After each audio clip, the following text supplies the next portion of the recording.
I think at the start of the decision to title the podcast It's Never About Money, I had an inkling, or I had a intuitive feeling that chasing money for the sake of money itself is not the right way of going about your life. I probably felt that by observation of others over time, what's happened in my own personal family history, but I didn't have a clear amount of evidence to sort of support the thesis. And perhaps, you know, in selecting and curating the guests that I do, maybe I'm confirming my own bias, but certainly after the countless episodes that I've had speaking to the individuals that I have had over time, it seems to be very clear to me that the podcast has allowed me to learn through the mic, allowed me to learn that living better isn't just about chasing money.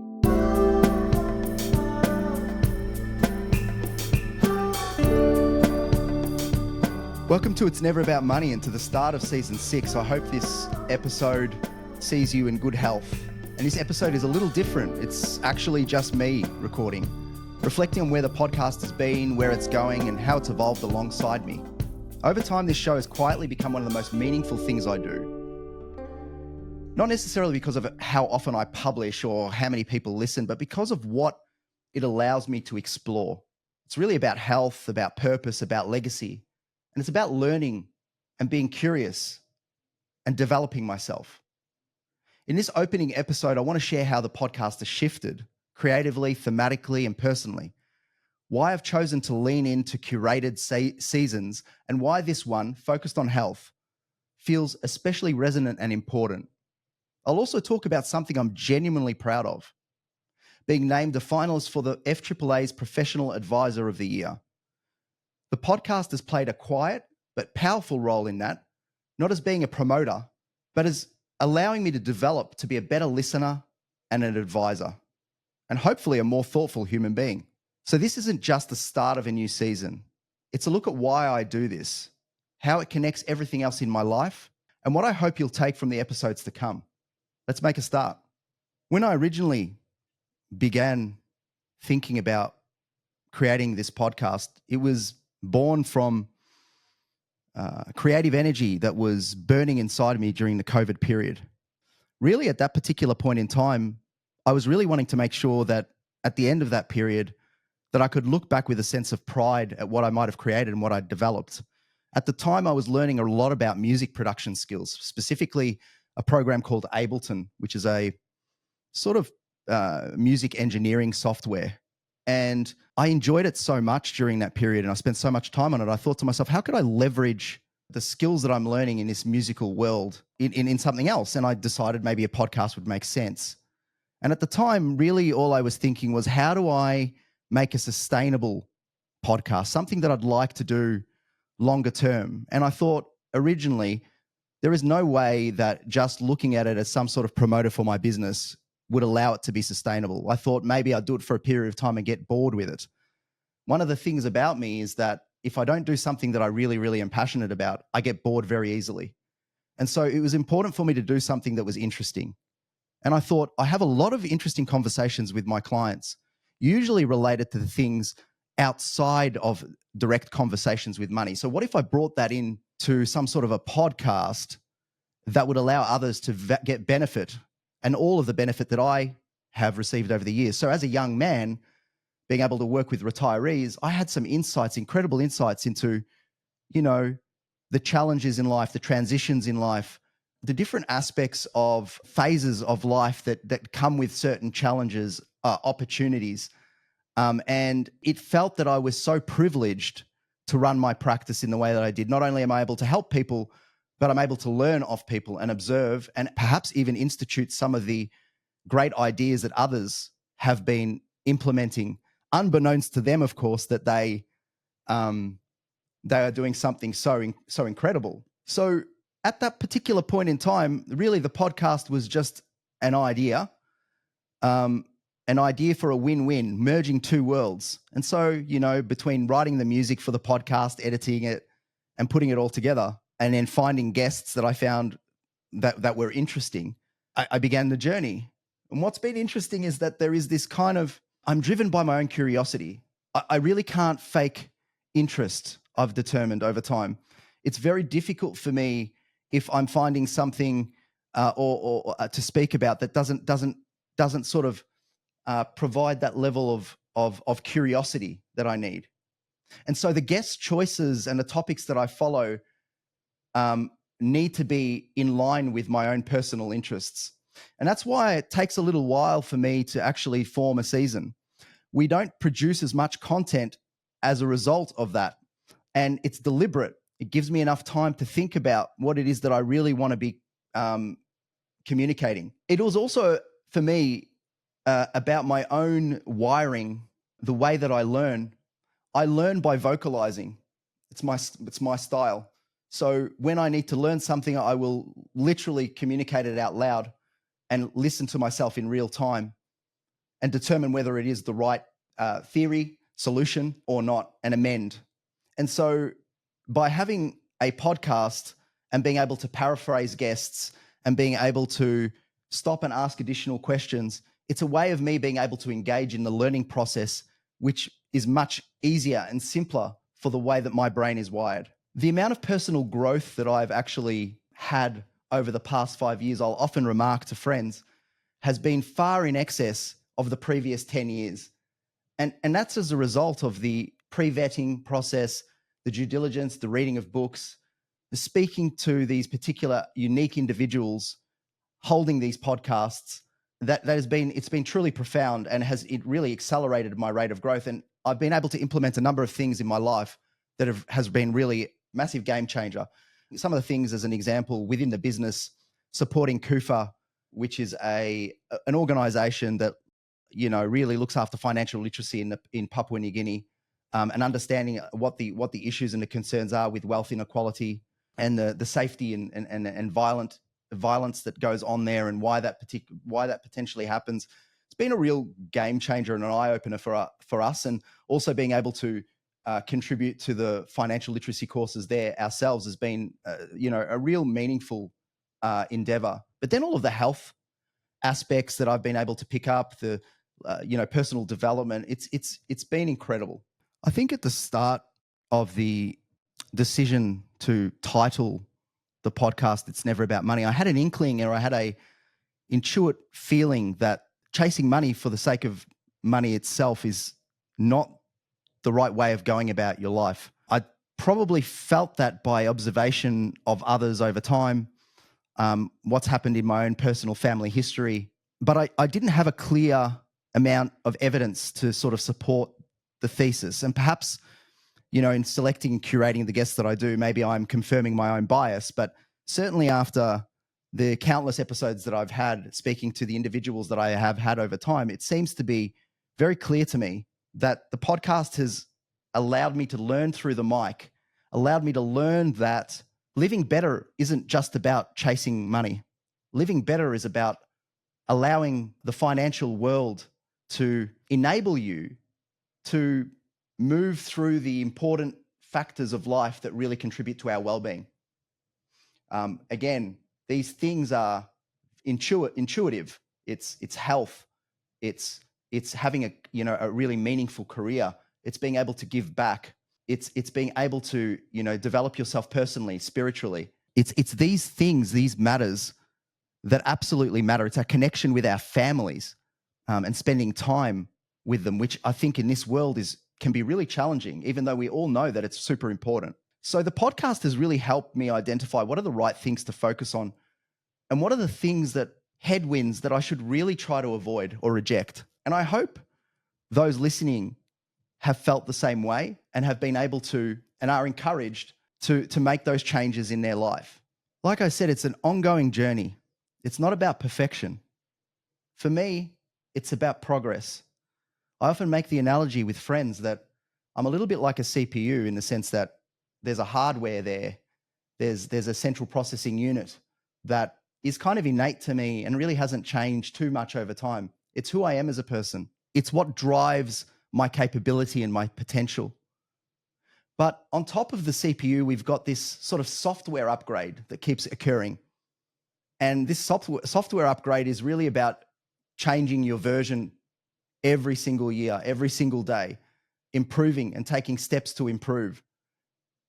And it's that constant learning that has allowed me to feel like I'm in a really good position in my life. So it was unbelievably exciting to get a call from the FAAA, financial advice's main professional body, to suggest that my application for Professional Advisor of the Year was met with my recognition and becoming a finalist, one of 3 finalists, in fact, to be named. At the point of this recording, I'm yet to go up and be interviewed in Sydney before a winner is announced in November in the Perth Annual Congress. To be truthful, I already feel a winner. And the reason is that all the hard work has already been done. I need to not do anything further. The recognition is not really of myself. I'm basically a mouthpiece for all those that have assisted in getting there. And, you know, I talk of my brother. We have such a strong connection. I work with him in the business. We're so different. Without him, I'm not able to focus on what I do. And so when I applied for the award, I spoke of those that I work with within the practice that actually have allowed me to apply for the award. But I did also speak of the family legacy that I had in my father's contribution to financial advice and money management, and even my mother's support of my father and us as kids in allowing him to forge a career in academia and allowing him to be able to impart his knowledge to so many of the next breed of financial planners. So for me, in receiving that award, it's such a moment of pride for all those that have come before me, all those personal connections, my family, my father. And also, it's been a large part of the application as well was related to the podcast. I mentioned that the podcast has been created not for the benefit of promoting our broader practice, but actually to provide a community service. For those that are wondering, you know, does a huge amount of financial accumulation actually improve their level of well-being? Or those that have a huge amount of financial resources wondering why they're not feeling like their well-being is great, this podcast really addresses those issues. And I wanted it to be that way. I wanted it to be accessible to everyone and for everyone to be able to get something out of it. And for it not to be just another one of those financial planning, money management style podcasts, but something that could really bring about a value in a person's life. And so I think, and I'd like to thank the community for supporting us so much because it's a large part of the reason that I've been honored with this award, but there's plenty of work to do. Along those lines, in building this podcast and this supportive community that we have, it's been, again, a lot more than money. The conversations that I've had have, as I've mentioned, made me a better advisor. It's made me ask more questions around health, career, purpose, and personal development of my clients. I've developed new strategies within our practice to ask questions about the roadblocks that might be in the way of allowing a person to have and improve their life. And some of those things we may be able to assist with because sometimes money gets in the way of these aspects. One example of it might be, I really need to spend more time with my family. And the reason why they're not is because they don't have a clear indication of whether or not they have enough funding to be able to meet their kids' school needs or maybe even their retirement goals. But once they actually have that acuity and clarity, then they could actually afford potentially to take a day off a week to spend more time with their family, as an example. So where money is a blocker, this podcast has shown me that there can be a clear path to sort of open up the pathway. The themes from this podcast also have shaped my real client conversations. It's made me more worldly and given me more experience in many of the different facets that we talk about.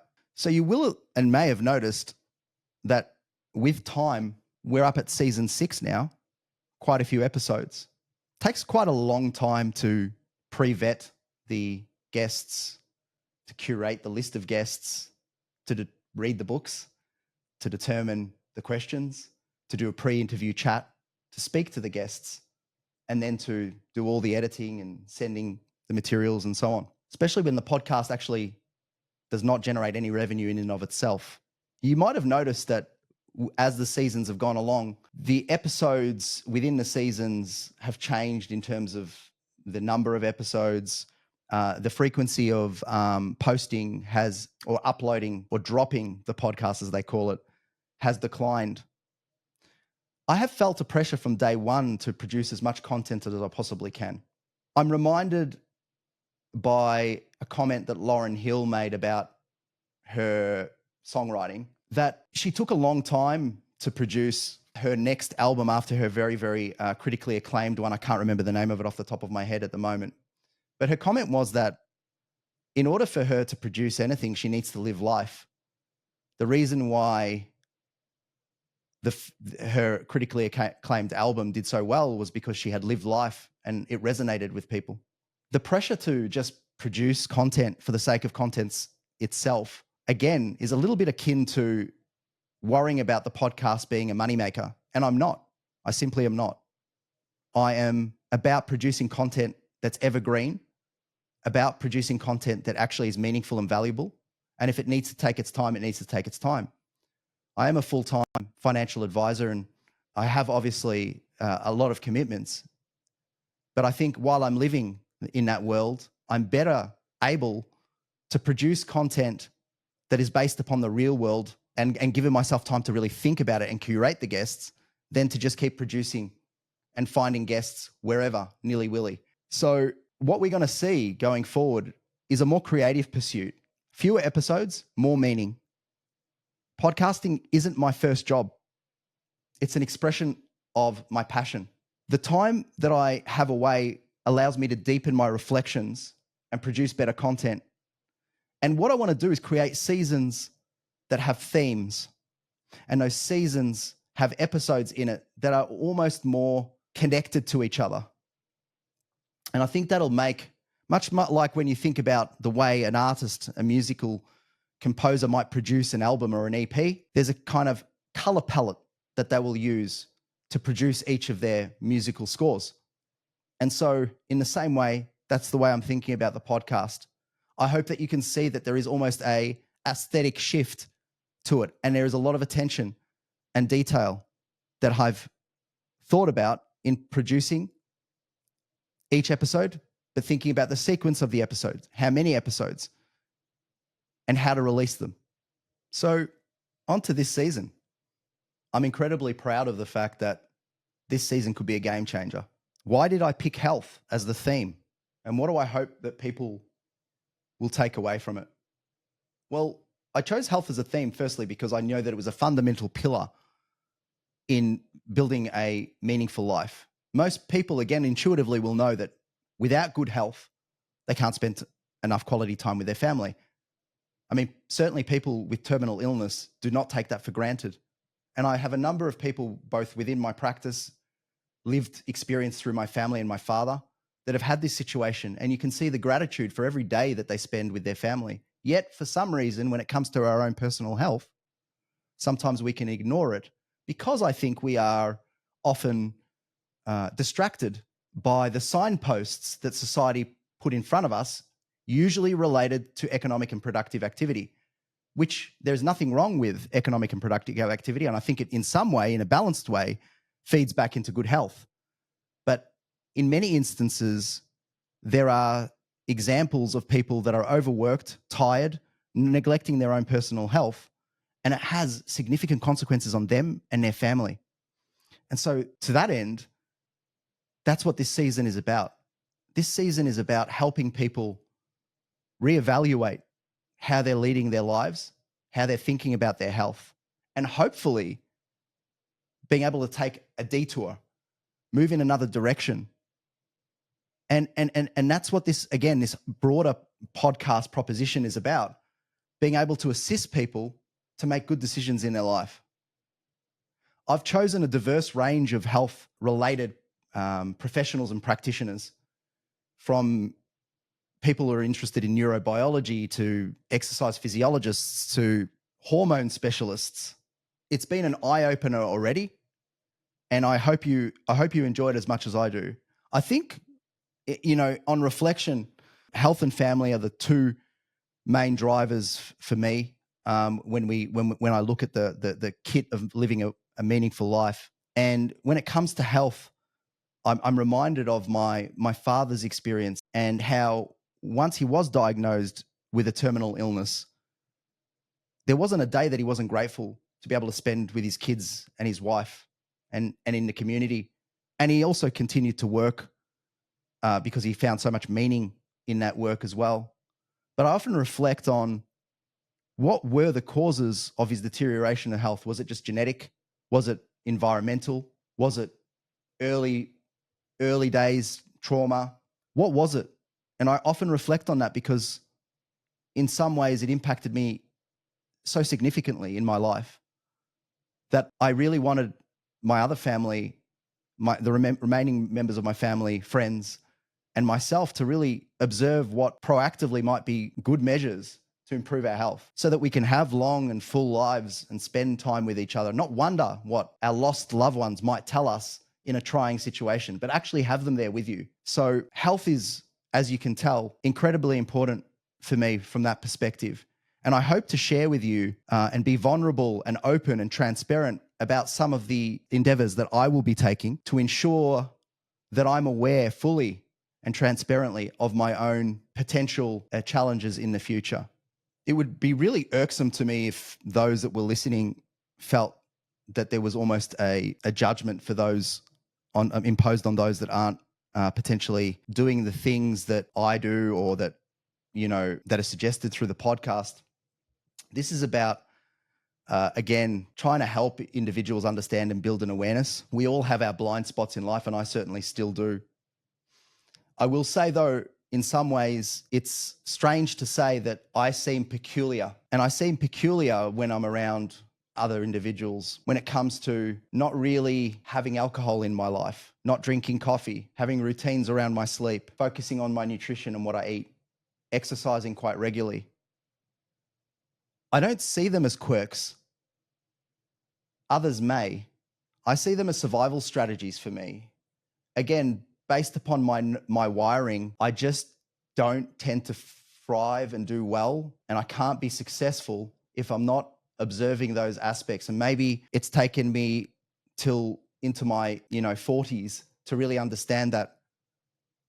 But also my dad's illness sharpened my attention around that. I really love spending time with Julian, my nephew, Jacob and Sophia, my nephew and niece. I love spending time with my family. I love going out and salsa dancing, and I love creating music and doing all of these things outside of work. And to be able to do that, I need to be healthy. And again, I'm reminded every day through my clients, through those that I look after, that health is not to be taken for granted. Dad often said to me, I remember one day as he was taking me through his garden, he'd just kind of gone through the process of having the gardener sort of clip all the trees and manicure the garden in the way that he wanted. And I don't know what sort of came over him that day, but he sort of said to me, Joe, I just want to let you know that all of the stuff that we've got here, the house and, the financial sort of side of things, what I've been able to accumulate is not really what I'm most proud of.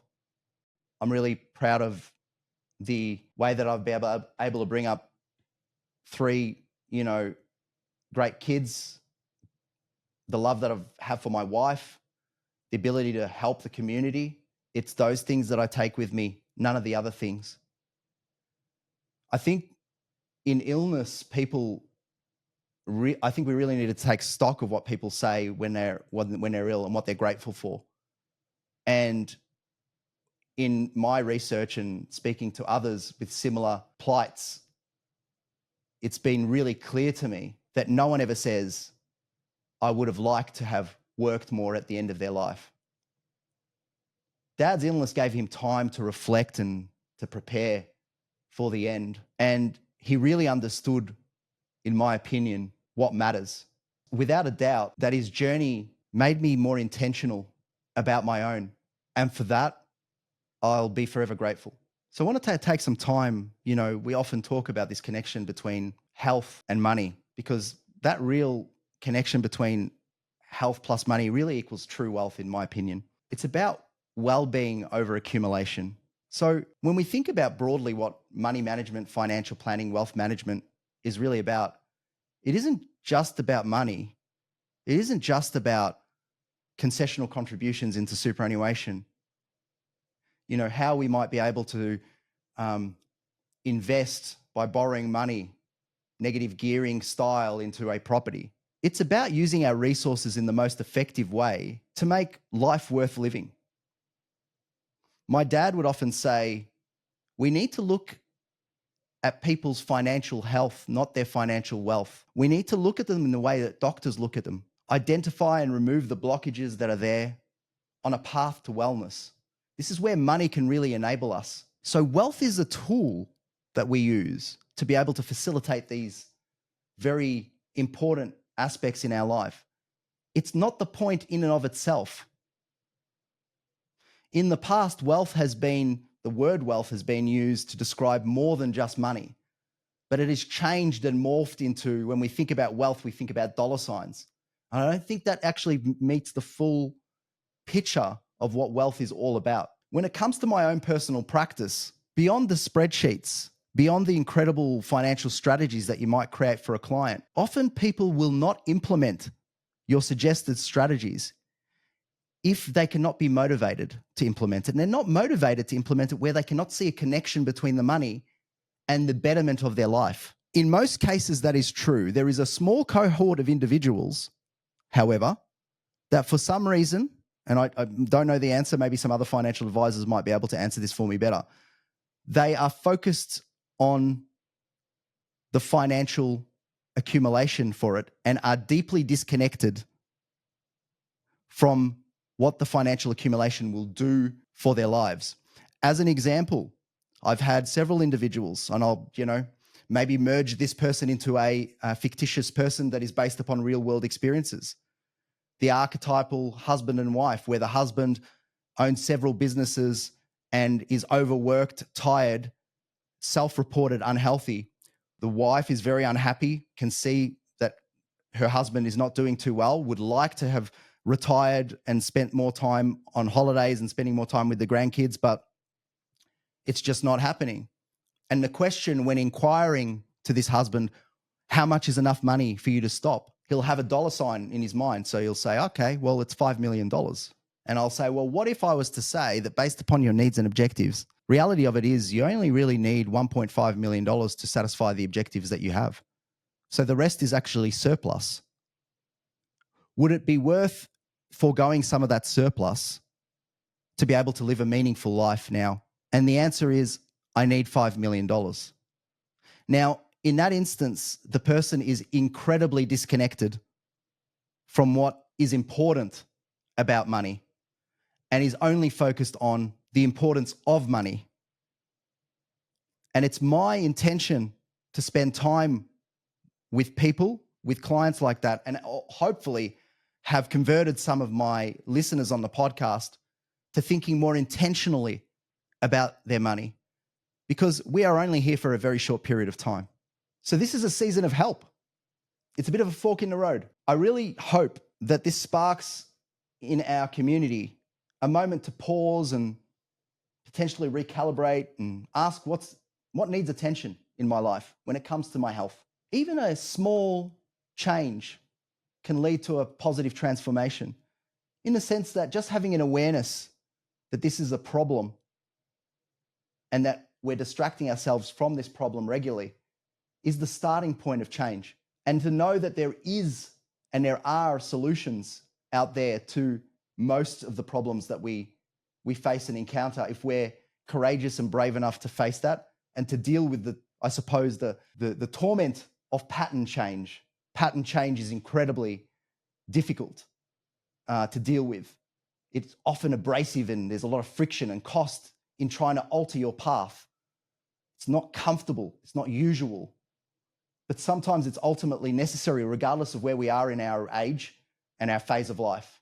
Sometimes if we don't actually encounter that pattern change, it's thrust upon us regardless. Death of a family member, illness to ourselves, imminent retirement, unemployment. There's so many transitions that occur that we're forced to pattern change. So from my perspective in watching all of these things, I would prefer to be ready for these issues that might be thrust upon me and preemptively working towards a plan B and a plan C. This is not really advice or telling anyone what to do. It's an invitation to listen and to learn and to provide some feedback for me and collaborate with us on socials. Going to be much more active on socials. You probably already realize that I'm spending more time on my LinkedIn page and interacting and posting about certain topics. Please get engaged, spend time with me, chat, disagree. Absolutely fine. So I'll leave you with a final note. At the cessation of the season, perhaps after every episode, maybe even now, I want you to maybe sit back and reflect. What's one small thing that you could do today for a better, healthier, and more meaningful tomorrow? I hope you really enjoy the series of episodes that are going to be dropped. I have absolutely loved them. The guests are fantastic, and I hope it makes a difference. If you have resonated in any way with the sentiments of this podcast, we would be delighted to direct you to our website, www.itsneveraboutmoney.com.au, for more free resources and education aimed at improving your capacity to make sound financial decisions for the benefit of your family.